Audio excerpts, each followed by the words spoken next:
Okay, today it's about composite functions. All right, so that's putting one function inside another function. Before we do that, we better be okay at just normal functions though. So everybody, you should be able to put 2 into the f function by now.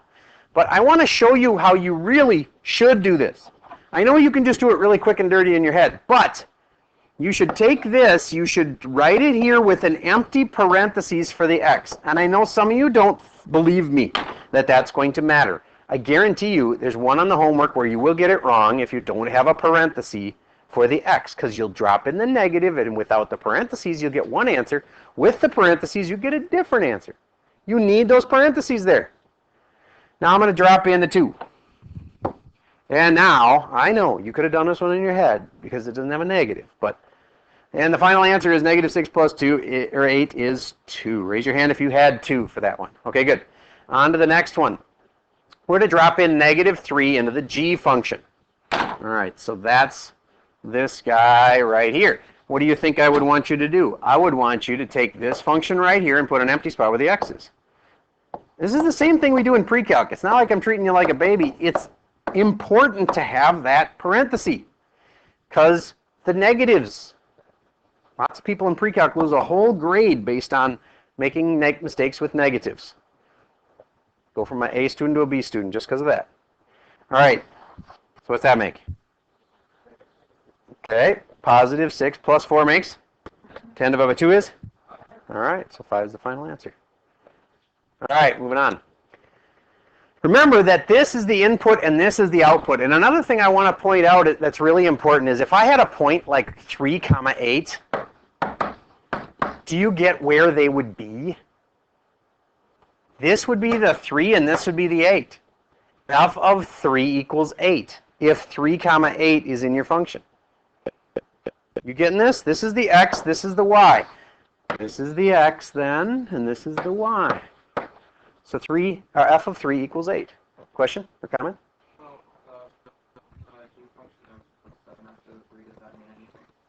All right, let me look. Are you talking about on the last problem? All right, let's move back here. There's a oh my goodness. You're right.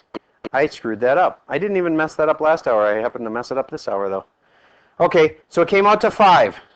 But that was just G3. You get that? G of negative 3? We got that answer and it came out to 5. And what I did wrong was right away, I forgot to put plus 7 out here because see, there's a plus 7 right here. I'm supposed to add 7 to whatever I get. And I got 5, and then I'm supposed to bring this down to plus 7. So this was 5, but then I'm supposed to add 7 to it. The final answer is 12. Thank you very much for noting that. Those that are following along at home were probably confused too. So, all right, sorry about that. So that was number 2. Now we're going to go on to number 3, or eventually, and we're talking about putting inputs and outputs in. So if I put a function inside a function, this ends up becoming the input still. And when I'm all done with the problem, the answer would come out here and it would be the output.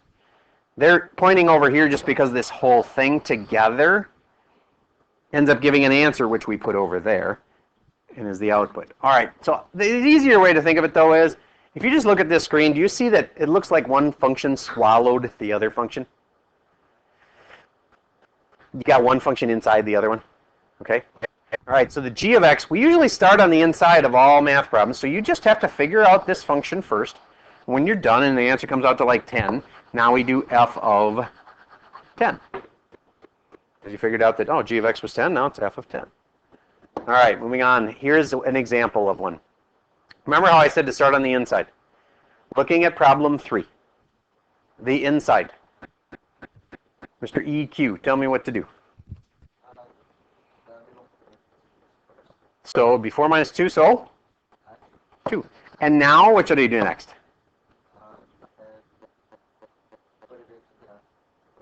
For what? F or G? Remember, you're starting on the inside. Go from the inside out. That's the inside, f of 2. Everybody right now figure out what f of 2 is. But you won't be done. We're just working it out one step at a time. So what you should do is go like this. F of 2 is and then you write it out, negative 3, empty parentheses, plus 8, f of 2 is negative 3, and then we're dropping in a 2, and that makes negative 6 plus, oh, we already did that one, so f of 2 is 2. I should have known that. I should have had that memorized. So now what does that mean? What are we supposed to figure out now? G of what we just got, and this whole thing turned out to be a 2 again. G of 2. To figure out G of 2, you copy the G function down. Negative 2, empty parentheses for the x. Always make yourself those empty parentheses. Some of you think you're too smart for that, but it will come back to bite you, and all it takes is if you do that on 1 out of 5 problems, you get stubborn and you're like, I can do this without that help. I don't need the parentheses. What if you get 1 out of 5 problems wrong? What is that for a grade? That's a 4 out of 5. What percent is that? 80%. Are you happy with the 80%? If all you would have had to do is put parentheses around the stupid thing, and you had a straight A, 100%? Okay. Our tests are only going to have a lot of times 8 questions.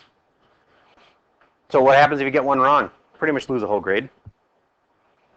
So I'm trying to keep you from making those dumb mistakes. So trust me. When I tell you to do something, it's because I want you to get good grades. I want you to be able to get it right. So I'm saying you should write out the function with an empty spot where the variable is. And you'll have to decide if that's really worth your time. And I'm telling you, it will be.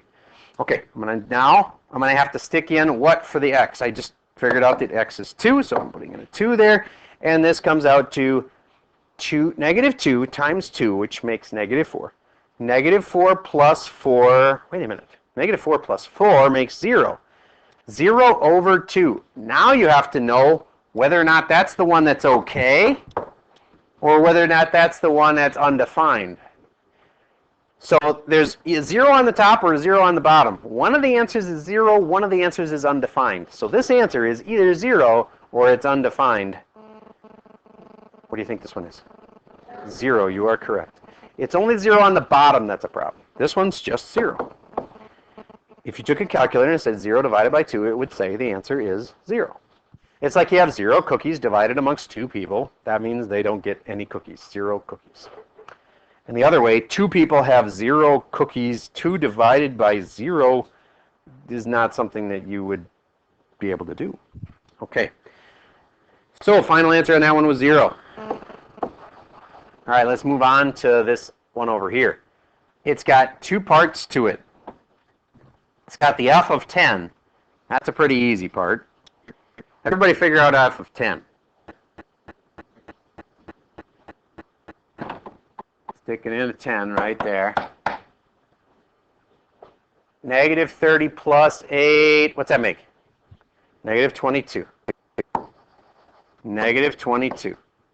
All right, now on this other part, where do we start?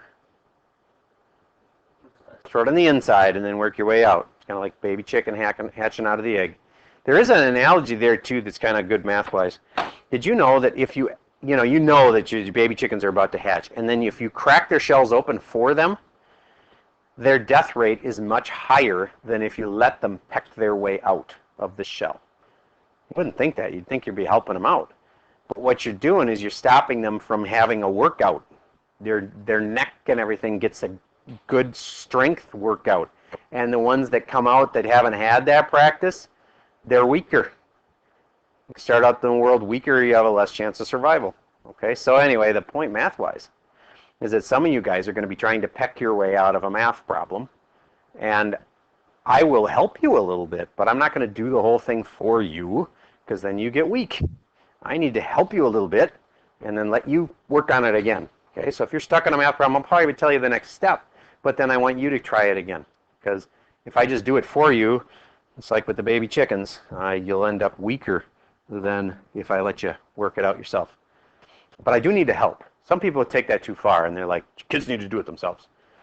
If they don't know what to do, it doesn't really help. So I can at least give you the next step. Okay, f of 3. That's how I start. So, what do you think? Put the 3 into the f function and you get, that's right here, 3 times, negative 3 times 3 makes negative 9 plus 8. What's negative 9 plus 8? Negative 1. Did you guys get negative 1 when you did that? Raise your hand if you did. Okay, good. And now I have g of negative 1. This is one where it's got a negative. It's especially important to do what I was telling you. Rewrite the function, especially if they're big ones, with an empty spot where the variable was. Question? Okay. Now I'm going to drop in, this is the g function here now. I took the g function, which is right there, and I copied it down here with an empty spot where the x was. All right, now I'm going to drop in -1 because that's what we figured out. We're doing g of -1. And now I have -2 times -1 makes +2. 2 plus 4 makes 6. 6 divided by 2 makes 3. And I could just see the kid getting to the answer and going, 3, and the answer's 3, and they circle it and they're done. What did the kid forget? And what about the -22 that was up here? It's -22. Should have been brought down each time. And then the final answer really is what? -19 is correct. Questions about that? Okay, let's move on. Everybody get to this slide. 5. Problem 5. Mr. D, tell me where to start the problem. In the f of x. Good. Now, did they tell me x? No. So if they don't even, did they tell me y? They didn't tell me x or y. Well, then when they say to put f of x into g, f of x, you just have to go with the plain f of x. Here's f of x, and it's equal to that. Aren't those exactly the same thing as each other? They have an equal sign. So I'm going to replace the f of x with -3x plus 8. So everybody rewrite this as g of -3x plus 8. We started on the inside. We did what we could. We didn't have anything for x. We didn't know what to put in for x, so we just put in the whole thing. Now we got to do g of that.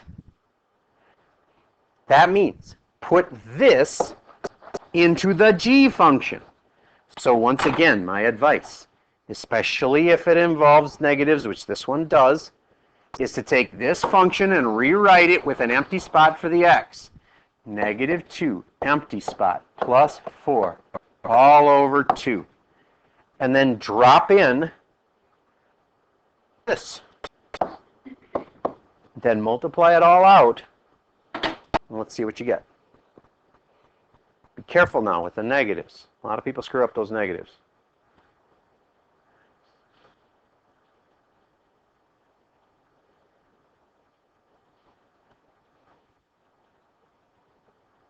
Turn it my way when you got it. Yep, yep, yep. Yep, yep, yep. You're doing it right. Yep. Yep, yep, yep.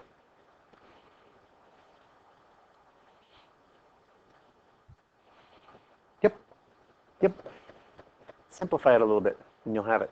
Yep. Wait a minute. You have a plus at the end. Should be a minus at the end. Yes, yes.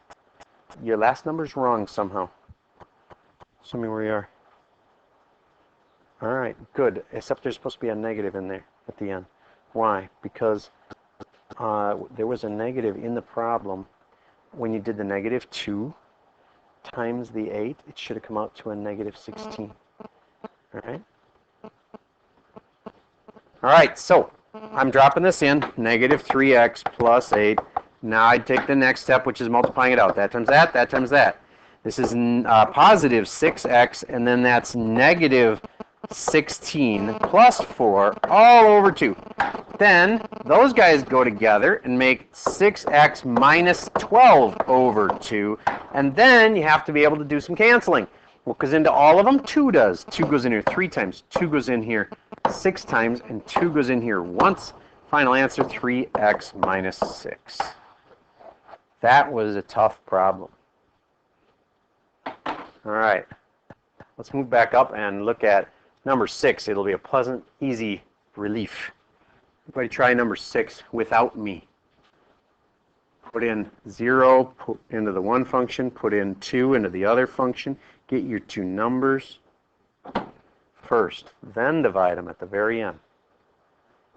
Nice. Next time you gotta show a little work. Why does it come out that way? Otherwise you could have copied that off somebody else's paper. Good. You know what I mean? all you have to do really is show me the denominator comes out, because you and I both know that that's the reason it's what that is. Good, good. When you got 0 on the bottom, that's the one that you can't get. There's a 0 on the bottom. What happens when there's a 0 on the bottom, everybody? Undefined. Good. There's a 0 on the bottom. That's really all we needed to know. G of 2, when you put in the 2 into this function right here, you end up with negative 4 plus 4 is 0 over 2 is 0. There's a 0 on the bottom. If there's a 0 on the bottom, it doesn't even matter what's on top. The answer is undefined. In case you're curious, if there's a 0 on the top and a 0 on the bottom, still undefined. So if there's a 0 on the bottom at all, it's undefined. Okay, moving on. Here's one of those ones with a chart. I kind of like these. They're like a little puzzle. But we get some challenging ones in here, so stay with me. Number 7, some general rules I've said so far. I think you'll know we got to start on the inside, right? So find f of 1. Everybody should be able to find f of 1. Raise your hand when you have it. SB. What did you get? All right, and you did f function of 1. Okay, negative 1. Now you may have actually had the answer for the whole thing, but all I wanted right now was that answer, and that is negative 1. Now we got to do g of negative 1. Now I'm going to circle different things up here. G function. Here's the g function of negative 1. That's telling me the x is negative 1. So that's, here's the x's, and here's negative 1. So I bring that down, and what's the answer? Negative 2. Raise your hand if you had negative 2 on that one. Okay. Move on to number 8. Mr. V in the front row. Tell me how to do number 8, how to start it.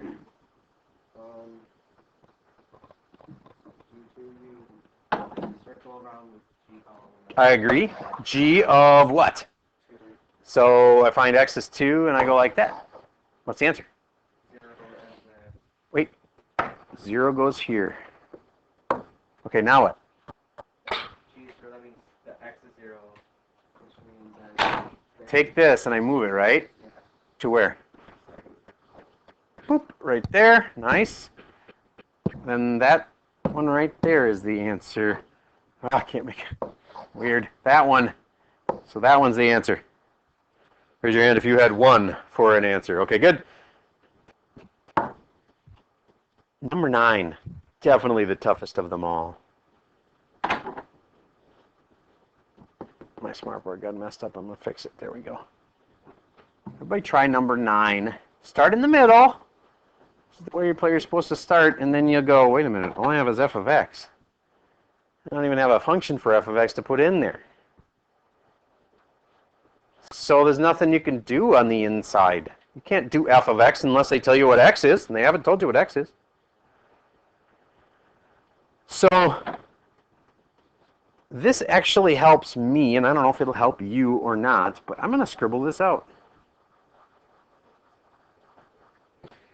Do you get g of something equals 1? G of something has to equal 1. Look on the chart. Look at the chart. G of something equals 1. Here's the g function. And g of something is 1. It's right there. So what does that tell you? What's the answer to that part? 0 is the answer to that part. Because, see, that's the thing that would make it 1. So 0 goes right here. Would it be safe to say g of 0 equals 1? You get that? So now what do I do? I've been avoiding something. This thing underneath the scribble has to equal 0. Yeah. Thing underneath the scribble, which is f of x. See, f of x has to be 0. G of 0 equals 1. So f of x must be 0. So if you write that out, now it won't be so bad. F of x is 0. Did they tell me x or did they tell me y? They told me f of x, so they told me y.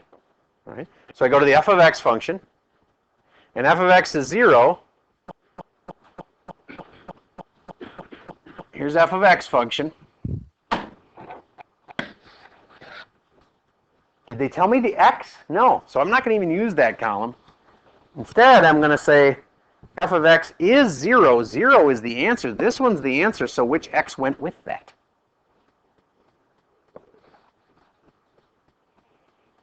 Would have had to be an x of -1. That's what they wanted, right? They wanted to know what x was. So x is -1. That was definitely the toughest one. All right. Let's move over to number 8. That should be an easy one. Easy, easy. Start on the inside. Just figure out g of 2. It should be like cake. And you scribble out g of 2 and put in a number there. And then figure out g of that.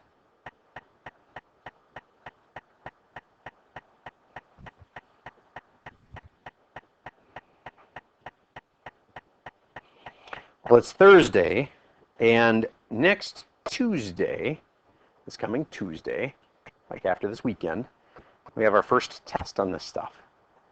All right, and you need to be, doing your best here between now and then so we can see how you do.